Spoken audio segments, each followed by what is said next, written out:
यदि आप जीवन में आर्थिक व पारलौकिक समस्याओं से परेशान हैं अथवा किसी भी तरह का साधना संबंधी मार्गदर्शन, आध्यात्मिक अथवा भौतिक मार्गदर्शन प्राप्त करना चाहते हैं तो कॉल मी 4 ऐप से कॉल करें। डाउनलोड करें कॉल मी 4 ऐप और सर्च करें विश्वनाथ अघोरी, रहस्यों का सौदागर, विचारों का समंदर। आदेश। जय श्री महाकाल। आज मैं बात करूंगी क्यों आवश्यक है साधना में अतिरिक्त जाप, यानी कि एक साधक या फिर एक साधिका को किसी भी साधना में निर्धारित संख्या से अतिरिक्त जाप क्यों करने चाहिए और तकरीबन कितने अतिरिक्त जाप करने चाहिए।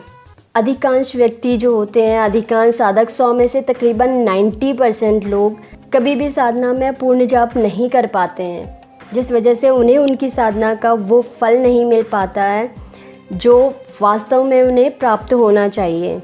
मैं यहाँ पे उन लोगों की बात नहीं कर रही हूँ जो निस्वार्थ भक्ति भाव से साधना करते हैं, क्योंकि उनकी जो भक्ति है वो निस्वार्थ है।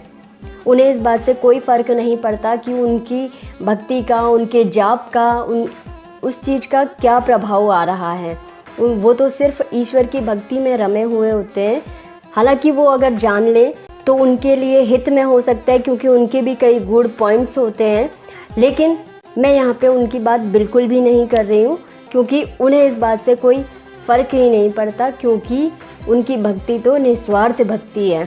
इसलिए मैं जो बात करूँगी, मैं उन लोगों के लिए बात करूँगी जो सामान्य तौर पर साधनाएँ करते हैं, और विशेषतया उन लोगों के लिए जो कि संकल्प लेकर के साधना करते हैं। तो क्या होता है, जब भी आप साधना करने के लिए बैठते हैं तो आप बोलते हैं कि साधना से पूर्व आपने बोला कि मैं इतने जाप करूँगा, इतने दिन में इतने जाप करूँगा, लेकिन किए नहीं।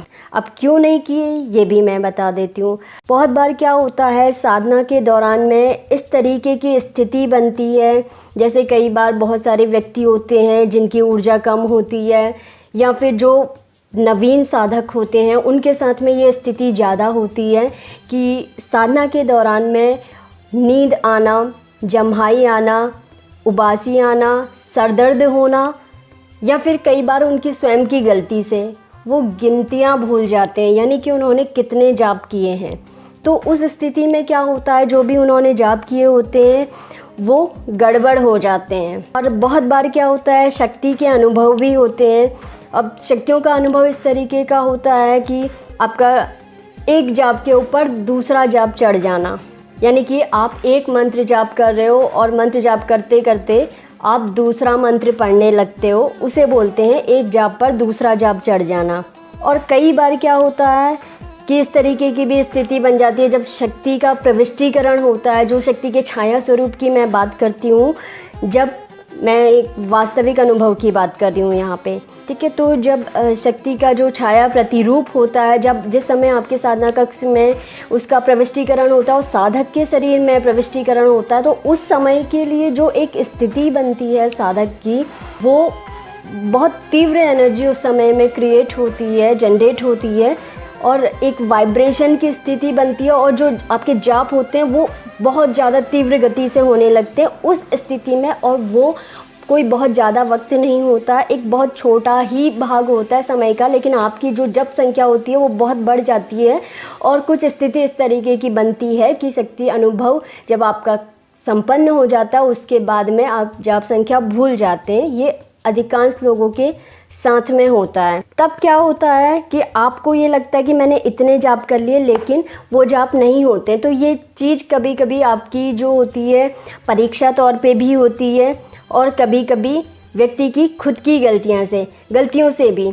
तो मैं हमेशा ये नहीं कहती कि हर बार जो जाप करते हैं वो आप कम ही होते हैं। कई बार क्या होता है कि व्यक्ति सोचता है कि गड़बड़ हो गई तो वो अतिरिक्त जाप कर देता है, यानी कि एक्स्ट्रा जाप कर देता है पहले ही, तो उसका भी प्रभाव पड़ता है, ठीक है। तो जब जाप आपका अधिक होता है तब तो वो आपके हित में है, लेकिन जब आपका जाप कम होता है तो उसका भी प्रभाव आपकी साधना पर पड़ता है, यानी कि उसके प्रभाव स्वरूप आपकी साधना का जो एक प्रतिफल आपको मिलना चाहिए था वो नहीं मिलता है। विशेषतया वो लोग ध्यान से सुन लें, जो लोग संकल्प लेकर के साधना करते हैं। अब आपने संकल्प लिया, अग्नि के समीप आप बोलते हैं कि हे इष्ट देव, आपको और अग्निदेव को साक्षी मान करके मैं संकल्प लेता हूँ कि इतने दिन में इतने जाप करूँगा। यानी कि आपने एक अदृश्य कॉन्ट्रैक्ट साइन कर लिया शक्ति के साथ में, अदृश्य कॉन्ट्रैक्ट। अब क्या है, उस कॉन्ट्रैक्ट के मुताबिक आपको उस चीज़ को जो आपने साइन किया है उसे आपको पूर्ण करना ही पड़ेगा। यानी कि अगर आपने बोला है मैं 1.25 लाख जाप करूँगा, मतलब आपको 1.25 लाख जाप करने ही होंगे, तभी आपका कॉन्ट्रैक्ट पूर्ण माना जाएगा, अन्यथा आपका कॉन्ट्रैक्ट अधूरा माना जाएगा। तब क्या होता है, बहुत सारे लोग इस तरीके से संकल्प लेकर के साधना करते हैं लेकिन अपने जाप पूर्ण नहीं करते हैं, क्योंकि या तो कॉन्ट्रैक्ट में जानबूझ करके बेईमानी हो जाती है, या फिर आपकी गलती से आपका वो संकल्प यानी कि कॉन्ट्रैक्ट जो होता है वो पूर्ण नहीं हो पाता है।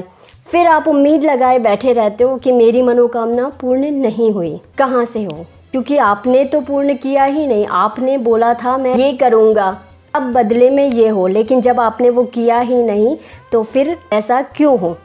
अब यहाँ पे मैं एक बात और बता देती हूँ। अब संकल्प का मतलब आप लोग ये मत समझ लेना कि हमने संकल्प लिया तो वो 100% पूर्ण होगा ही होगा, क्योंकि जैसे मैं हमेशा हर बार बोलती हूँ कि देने वाले का हाथ सदैव ऊपर होता है और देने वाला निर्धारित करता है कि आपको क्या देना है। उसके अपने नियम होते हैं। बस इतना होता है कि जब आप निश्चल होते हो, जब आपका समर्पण पूर्ण होता है, आप कार्य करवाना चाहते हो, उसके चांसेस जो होते हैं वो बढ़ जाते हैं। इसी वजह संकल्प ज़्यादातर लोगों का पूर्ण हो जाता है। और यही भेद होता है एक संकल्प लेकर के साधना करने में और एक संकल्प विहीन साधना यानी कि बिना संकल्प के साधना करने में, क्योंकि उसमें आपने कोई फिक्स नहीं किया है कि मैं इतना ही जाप करूँगा, लेकिन संकल्प में आप फिक्स कर देते हो कि मैं इतना करूँगा, बदले में ऐसा हो। इस वजह से आपको वो पूर्ण करना होता है, तभी आपको उसका उस हिसाब से फल मिलता है जिस हिसाब से आप कार्य करते हो या साधना करते हो। और दूसरी बात मैं और बता देती हूँ कि एक जो अकाउंटेंट होता है उसको आपके जमा और निकासी यानी कि आपके क्रेडिट्स और डेबिट्स दोनों की जानकारी होती है। आपका इंसेंटिव, आपके ड्यू पेमेंट, हर चीज़ अकाउंटेंट के पास आपकी हर चीज़ की जानकारी होती है। आपके अकाउंट की हर चीज़ की जानकारी होती है, खास करके तब जबकि वो आपके सामने हो। ठीक ऐसा ही साधना में भी होता है। साधना में जब आप अग्नि को साक्षी मान करके साधना करते हो तो अग्नि आपके जाप की साक्षी होती है। और यही वजह होती है कि किसी भी साधना में दीपक जलाना अनिवार्य बोला जाता है, क्योंकि जो दीपक यानी कि जो अग्नि होती है वो आपके जाप की साक्षी होती है। यानी कि अग्नि को ज्ञात होता है कि आपने कितने जाप किए और आपके कितने जाप छूट गए। तो जब आप पूर्ण जाप करेंगे ही नहीं तो वह क्या हिसाब दिया जाएगा कि आपने जितने जाप किए केवल उतने ही जाप मान्य होंगे। अग्नि के समक्ष आप जितने जाप करेंगे उतने ही जाप मान्य होंगे। अगर आपने 1,25,000 की जगह 1,24,000 जाप किए हैं तो जो काउंटिंग आपकी मान्य होगी वो 1,24,000 की ही होगी, ना कि 1,25,000 की, भले ही आपकी नज़र में वो 1,25,000 क्यों ना हो। और तीसरी एक और बात बता देती हूँ कि आप जो भी अतिरिक्त जाप करते हो, मैं आपसे बात कर रही हूँ अतिरिक्त जाप करने की, तो जो भी आप अतिरिक्त जाप करते हो वो हमेशा आपके पास में रहता है और जिसका फल आपको जो होता है कभी प्रत्यक्ष रूप में मिलता है, कभी अप्रत्यक्ष रूप में मिलता है। क्योंकि इंसान बेईमान हो सकता है लेकिन परम या इष्ट शक्तियाँ कभी बेईमान नहीं होती हैं। वो आपको आपके जाप का, आपके समर्पण का, आपकी मेहनत का पूर्ण फल देती हैं जो उनकी नज़र में सर्वोत्तम होता है। कभी आपको प्रत्यक्ष रूप से और कभी अप्रत्यक्ष रूप से। अब ये आपके ऊपर निर्भर करता है कि आप इसे समझ पाओ या फिर ना समझ पाओ। ये पूर्णतः आपके ऊपर निर्भर है, क्योंकि इंसान केवल उतना ही देखता और समझता है जितना कि उसने प्रत्यक्ष रूप से आंखों के सामने देखा है या फिर जहाँ तक उसकी सोच जाती है। एक पहलू यानी कि एक अप्रत्यक्ष पहलू ऐसा भी होता है शक्तियों का, जहाँ तक व्यक्ति की ना तो सोच जाती है, ना समझ जाती है और ना ही बौद्धिकता, जिससे कि वो उस शक्ति द्वारा दिए गए उस लाभ को प्राप्त करके उसका पूर्ण जो लाभ है वो प्राप्त कर सके और परम के लिए यानी कि उस इष्ट शक्ति के लिए कृतज्ञ बना रहे जिस इष्ट शक्ति ने उसे दिया है। और क्योंकि उसने तो दिया लेकिन आपने नहीं समझा, तो ये आपका दोष है, परम का नहीं, इष्ट शक्तियों का दोष नहीं। इसलिए जब भी आप अपना जाप करें वो आप 100% करें। पहले तो आपने जितने भी जाप आपने बोला है कि मैं इतने जाप करूँगा, उन जाप को कंप्लीट करें और उसके बाद में आप हमेशा अतिरिक्त जाप करें। यानी कि आप डिसाइड कर लीजिए आपको रोज़ कम से कम 5 माला अतिरिक्त करनी है। जब आप 5 माला अतिरिक्त रोज़ की लेकर के चलोगे तो फिर आपको अतिरिक्त जाप करने की आवश्यकता नहीं है, क्योंकि 5 माला का अगर आप 100 के हिसाब से लगाते हो तो 5 माला अर्थात 500 जाप। और अब आप उसी हिसाब से आप कैलकुलेट कर लीजिए, तो आपके ऑलरेडी ही उतने अतिरिक्त जाप हो जाते हैं, जिससे आपको बाद में फिर अलग से अतिरिक्त जाप करने की आवश्यकता नहीं है। इसीलिए ये आसान तरीका है। अगर आप अपने, जैसे मैं आपको और आसान करके बता देती हूँ, अगर आपकी साधना कुछ इस तरीके की है जिसमें आपने आपका जो नियमित जो जाप संख्या आती है, यानी कि एक दिन की जाप संख्या मान लीजिए कि आपकी 125 माला है, तो आप 125 माला की जगह 130 माला करिए रोज़। फिर आपको अंत में अतिरिक्त जाप करने की आवश्यकता नहीं होगी और आपको आपकी साधना का पूर्ण प्रभाव आएगा।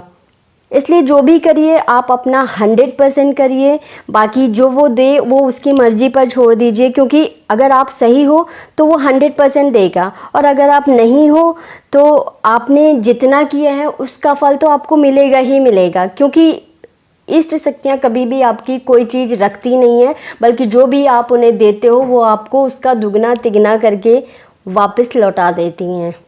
और एक बात और नोट कर लीजिए, ये एकमात्र कारक नहीं है किसी भी साधना असफलता का। साधना की सफलता होती है वो कई सारे कारकों पे निर्धारित होती है और ये एक महत्वपूर्ण कारक था, क्योंकि अधिकांश साधकों से ये गलती हो जाती है जिस वजह से उन्हें उनकी साधना का पूर्ण फल प्राप्त नहीं होता है। इस वजह से मैंने आज इस विषय को उठाया और आप इस चीज़ को ध्यान में रखते हुए आपको जानकारी दी। उम्मीद है आपको ये जानकारी पसंद आई होगी और आप अपनी साधना जो अब आगे से करेंगे उसमें आप हमेशा अतिरिक्त जाप करेंगे। आदेश। जय श्री महाकाल।